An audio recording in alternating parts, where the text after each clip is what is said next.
ਸਤਿ ਸ਼੍ਰੀ ਅਕਾਲ। ਤੁਸੀਂ ਜੁੜੇ ਹੋਏ ਹੋ ਪੰਜਾਬੀ ਰੇਡੀਓ ਐਸਏ ਦੇ ਨਾਲ ਤੇ ਪ੍ਰੋਗਰਾਮ ਸਪੈਸ਼ਲ ਰਿਪੋਰਟ ਦੇ ਵਿੱਚ ਤੁਹਾਡਾ ਸਾਰਿਆਂ ਦਾ ਸਵਾਗਤ ਹੈ।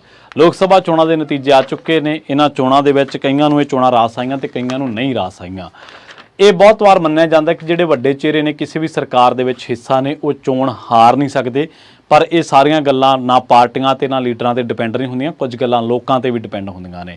ਅੱਜ ਦੀ ਇਸ ਰਿਪੋਰਟ ਦੇ ਵਿੱਚ ਆਪਾਂ ਗੱਲਬਾਤ ਕਰਾਂਗੇ ਮੋਦੀ ਸਰਕਾਰ ਦੇ ਉਹਨਾਂ ਚਿਹਰਿਆਂ ਦੇ ਬਾਰੇ ਜਿਹੜੇ ਚਿਹਰੇ ਇਹਨਾਂ ਚੋਣਾਂ ਦੇ ਵਿੱਚ ਹਾਰ ਗਏ ਨੇ ਪਰ ਉਹ ਮੰਤਰੀ ਸੀਗੇ।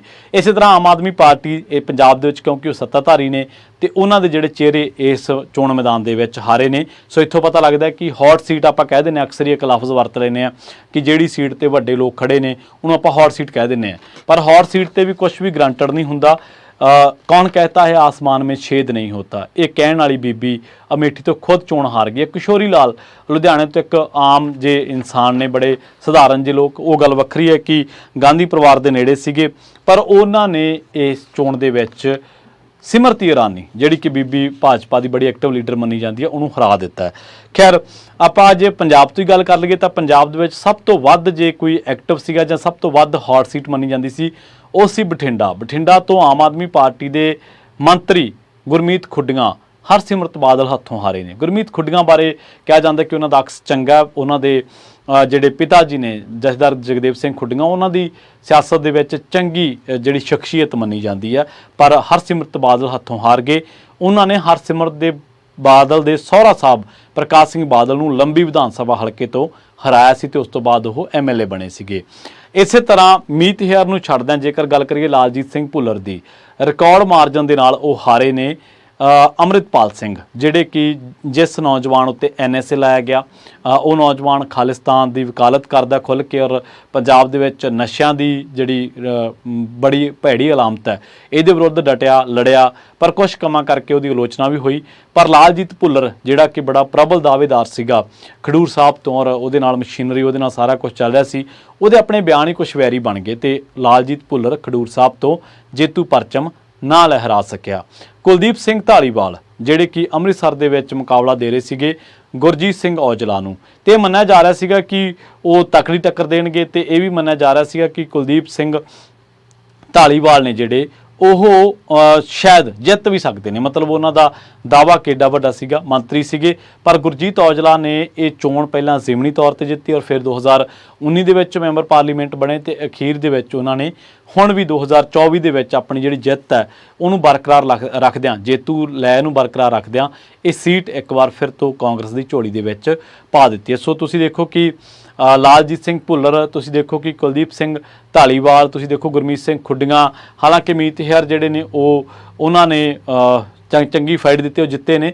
ਡਾਕਟਰ ਬਲਬੀਰ ਸਿੰਘ ਪਟਿਆਲੇ ਤੋਂ ਡਾਕਟਰ ਗਾਂਧੀ ਦੇ ਹੱਥੋਂ ਹੀ ਹਾਰ ਗਏ ਨੇ, ਦੋਨੇ ਡਾਕਟਰ ਨੇ ਤੇ ਡਾਕਟਰ ਗਾਂਧੀ ਦੇ ਹੱਥੋਂ ਹਾਰ ਗਏ ਨੇ। ਇਹ ਸੀਟ ਵੀ ਕਾਂਗਰਸ ਜਿੱਤ ਗਈ ਹੈ। ਹੁਣ ਆਪਾਂ ਮੋਦੀ ਸਾਹਿਬ ਦੇ ਉਹਨਾਂ ਚਿਹਰਿਆਂ ਦੇ ਵੱਲ ਵਧਣ ਤੋਂ ਪਹਿਲਾਂ ਇੱਕ ਬੀਬੀ ਨਵਨੀਤ ਰਾਣਾ ਹੈ ਮਹਾਰਾਸ਼ਟਰ ਦੇ ਵਿੱਚ, ਉਹਨੇ ਭੜਕਾਊ ਬਿਆਨ ਦਿੱਤੇ ਸੀਗੇ। 2013-14 ਦਾ ਇੱਕ ਬਿਆਨ ਚੱਕ ਕੇ ਓਵੈਸੀ ਦਾ ਜਿਹੜਾ ਕਿਸੇ ਹੋਰ ਸੰਦਰਭ ਦੇ ਵਿੱਚ ਦਿੱਤਾ ਗਿਆ ਸੀ, ਹਾਲਾਂਕਿ ਕ੍ਰਿਮੀਨਲ ਬਿਆਨ ਸੀਗਾ, ਉਹਨੂੰ ਉਹ 2024 ਦੇ ਵਿੱਚ 11-12 ਸਾਲਾਂ ਬਾਅਦ ਕੋਟ ਕਰ ਰਹੀ ਸੀ। ਕਹਿੰਦੇ 15 ਸਕਿੰਟ ਵੀ ਨਹੀਂ ਲੱਗਣੇ ਮੁਸਲਮਾਨਾਂ ਨੂੰ ਜੇ ਇੱਕ ਇਸ਼ਾਰਾ ਕਰਤਾ ਹਿੰਦੂਆਂ ਨੂੰ। ਤਾਂ ਬੜਾ ਭੜਕਾਊ ਬਿਆਨ ਦਿੱਤਾ, ਉਹ ਬੀਬੀ ਹਾਰ ਗਈ ਹੈ। ਬਹੁਤ ਜ਼ਿਆਦਾ ਉਤੇਜਨਾ, ਬਹੁਤ ਜ਼ਿਆਦਾ ਉਕਸਾਹਟ ਵਾਲੀ ਬੀਬੀ ਸੀ, ਔਰ ਬਹੁਤ ਜ਼ਿਆਦਾ ਮੋਦੀ ਦਾ ਬਹੁਤ ਜ਼ਿਆਦਾ ਰਟਣ ਉਹਨੇ ਲਾਈ ਹੋਈ ਸੀਗੀ। ਮਹਾਰਾਸ਼ਟਰ ਦੇ ਵਿੱਚ ਜਿਹੜੀ ਇੱਕ ਸੀਟ ਹੈ ਉੱਥੋਂ ਉਹ ਬਲਵੰਤ ਮਾਨ ਖੇੜੇ ਨੇ ਉਹਨਾਂ ਨੂੰ ਹਰਾ ਦਿੱਤਾ। ਅਮਰਾਵਤੀ ਸੀਟ ਤੋਂ ਨਵਨੀਤ ਰਾਣਾ, ਇਹ ਉਹੀ ਬੀਬੀ ਹੈ ਜਿਹਨੇ ਮਸਜਿਦ ਵੱਲ ਨੂੰ ਤੀਰ ਖਿੱਚ ਕੇ ਨਿਸ਼ਾਨਾ ਲਾਉਣ ਵਾਲਾ ਜਿਹੜਾ ਐਕਸ਼ਨ ਕੀਤਾ ਸੀਗਾ, ਇਹ ਉਹ ਬੀਬੀ ਹੈ। ਖੈਰ ਆਪਾਂ ਮੋਦੀ ਸਾਹਿਬ ਦੇ ਉਹਨਾਂ ਹੋਰ ਲੀਡਰਾਂ ਦੇ, ਮੰਤਰੀਆਂ ਦੇ ਬਾਰੇ ਗੱਲਬਾਤ ਕਰਦੇ ਹਾਂ। ਮੋਹਨ ਲਾਲ ਗੰਜ ਲੋਕ Sabha seat, minister of state ਸੀਗੇ ਹਾਊਸਿੰਗ ਐਂਡ ਅਰਬਨ ਅਫੇਅਰ ਕੌਸ਼ਲ ਕਿਸ਼ੋਰ, ਇਹ ਸਮਾਜਵਾਦੀ ਪਾਰਟੀ ਦੇ ਕੈਂਡੀਡੇਟ ਤੋਂ ਹਾਰ ਗਏ ਨੇ RK ਚੌਧਰੀ ਤੋਂ। 10 ਨਹੀਂ, 20 ਨਹੀਂ, 30 ਨਹੀਂ, 40 ਨਹੀਂ, 50 ਨਹੀਂ, ਤਕਰੀਬਨ 70,000 ਵੋਟਾਂ ਦੇ ਨਾਲ। ਇੱਕ ਆ ਚੰਡੋਲੀ ਲੋਕ Sabha seat, union minister Mahinder ਨਾਥ ਪਾਂਡੇ, ਇਹ ਹਾਰ ਗਏ ਨੇ SP ਬਰਿੰਦਰਾ ਸਿੰਘ 21,000 ਵੋਟਾਂ ਦੇ ਨਾਲ। ਸਮਾਜਵਾਦੀ ਪਾਰਟੀ ਦੇ ਲੀਡਰ ਬਰਿੰਦਰਾ ਸਿੰਘ ਨੂੰ ਇੱਥੋਂ ਬਹੁਤ ਜ਼ਿਆਦਾ ਵੋਟਾਂ ਮਿਲੀਆਂ, ਤਕਰੀਬਨ 5.25 ਲੱਖ ਵੋਟਾਂ ਮਿਲੀਆਂ। ਤਿਰੂਵਨੰਤਪੁਰਮ ਲੋਕ ਸਭਾ ਸੀਟ, ਕੇਰਲਾ ਦੀ ਤਿਰੂਵਨੰਤਪੁਰਮ ਜਿਹੜੀ ਲੋਕ ਸਭਾ ਸੀਟ ਹੈ, ਯੂਨੀਅਨ ਮਿਨਿਸਟਰ ਆਫ ਸਟੇਟ ਸੀਗੇ ਇਲੈਕਟ੍ਰੋਨਿਕਸ ਦੇ ਤੇ ਇਨਫੋਰਮੇਸ਼ਨ ਦੇ ਰਾਜੀਵ ਚੰਦਰ ਸ਼ੇਖਰਾ, ਇਹ ਸ਼ਸ਼ੀ ਥਰੂਰ ਨੂੰ ਹਾਰ ਗਏ ਨੇ 16,000 ਵੋਟਾਂ ਦੇ ਫਰਕ ਦੇ ਨਾਲ। ਲਖੀਮਪੁਰ ਖੇੜੀ ਅਜੇ ਮਿਸ਼ਰਾ ਟੈਨੀ ਜਿਹੜਾ ਕਿ ਜਿਹੜਾ ਪੱਤਰਕਾਰਾਂ ਦੇ ਨਾਲ ਵੀ ਬੜੀ ਵਾਹਿਯਾਤ ਬੋਲਦਾ ਸੀਗਾ, ਜਿਹਦੇ ਮੁੰਡੇ ਦੇ ਉੱਤੇ ਦੋਸ਼ ਹੈ ਕਿ ਇਹ ਉਹੀ ਹੈ ਜਿਹੜਾ ਕਹਿੰਦਾ ਸੀ ਤੁਸੀਂ ਮੈਨੂੰ ਜਾਣਦੇ ਨਹੀਂ, ਮੇਰਾ ਪਿਛੋਕੜ ਕੀ ਹੈ। ਅਜੇ ਮਿਸ਼ਰਾ ਟੈਨੀ ਜਿਹੜਾ ਉਹਦੇ ਦੋਸ਼ ਲੱਗਿਆ ਸੀ ਲਖੀਮਪੁਰ ਖੇਰੀ ਦੇ ਵਿੱਚ ਅਕਤੂਬਰ 2021 ਦੇ ਵਿੱਚ, ਤੇ ਇਹ ਵੀ ਉਤਕਰਸ਼ ਵਰਮਾ ਜਿਹੜਾ ਉਹਨੂੰ 34,000 ਵੋਟਾਂ ਦੇ ਫਰਕ ਦੇ ਨਾਲ ਹਾਰ ਗਿਆ ਸੀਟ। ਸਮਾਜਵਾਦੀ ਪਾਰਟੀ ਦਾ ਇਹ ਉਮੀਦਵਾਰ ਸੀ Utkarsh Verma. Bankura Lok Sabha seat minister of state for education Subhash Sarkar, ਇਹਨੂੰ ਤ੍ਰਿਣਮੂਲ ਕਾਂਗਰਸ ਦੇ ਕੈਂਡੀਡੇਟ ਅਨੂਪ ਚੱਕਰਵਰਤੀ ਨੇ ਹਰਾਇਆ।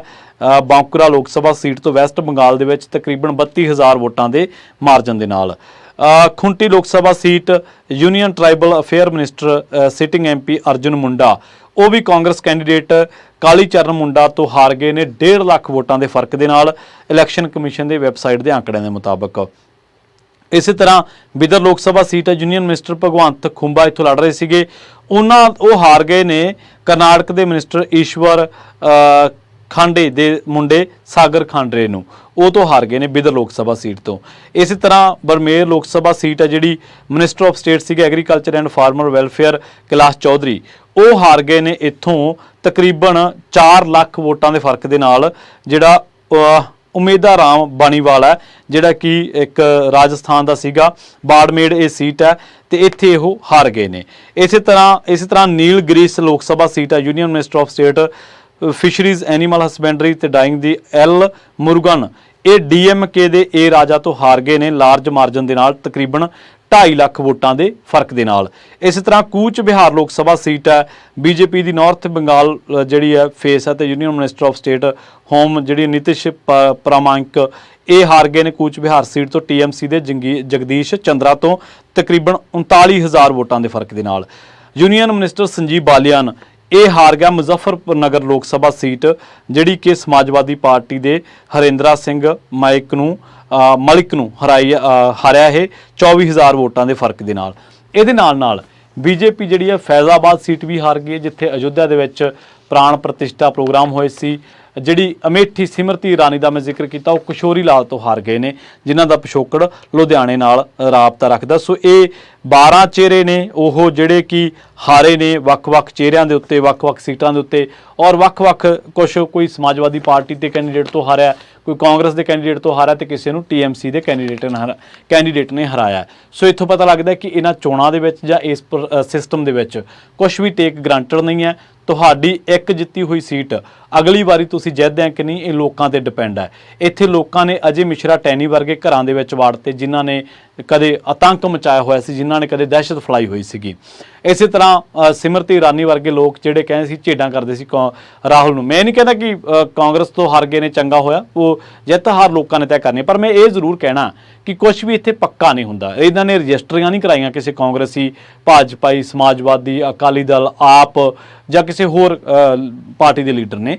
ਇਹ ਲੋਕਾਂ ਦੇ ਸਿਰ ਤੇ ਚੀਜ਼ਾਂ ਨੇ। ਤੇ ਜਿਵੇਂ ਮੈਂ ਕਿਹਾ ਸੀ ਸ਼ੁਰੂਆਤ ਦੇ ਵਿੱਚ ਕਿ ਹੌਟ ਸੀਟ ਦਾ ਮਤਲਬ ਇਹ ਨਹੀਂ ਹੁੰਦਾ ਕਿ ਜਿਹੜਾ ਮੰਤਰੀ ਆ ਉਹੀ ਜਿੱਤੂਗਾ। ਇਹ ਜਿੱਤਣਾ ਕਿਹਨੇ ਤੇ ਹਾਰਨਾ ਕਿਹਨੇ ਇਹ ਤੈਅ ਕਰਨਾ ਹੁੰਦਾ ਲੋਕਾਂ ਨੇ। ਸੋ 5 ਸਾਲਾਂ ਬਾਅਦ ਭੋਲੇ ਭਾਲੇ ਲੋਕਾਂ ਕੋਲ ਇੱਕੋ ਹੀ ਮੌਕਾ ਹੁੰਦਾ ਜਦੋਂ ਫਿਰ ਉਹ ਆਪਣੀਆਂ ਅਗਲੀਆਂ ਪਿਛਲੀਆਂ ਦਾ ਸਾਰੀਆਂ ਦਾ ਹਿਸਾਬ ਬਰਾਬਰ ਕਰ ਲੈਂਦੇ ਆ ਤੇ ਅਜੇ ਮਿਸ਼ਰਾ ਟੈਨੀ ਵਰਗੇ ਲੋਕ ਜਾਂ ਹੋਰ ਜਿਹੜੇ ਹੰਕਾਰੀ ਪ੍ਰਵਿਰਤੀ ਵਰਗੇ ਲੋਕ ਹੁੰਦੇ ਆ ਉਹਨਾਂ ਨੂੰ ਘਰੋਂ ਘਰੀ ਤੋਰ ਦਿੰਦੇ ਆ।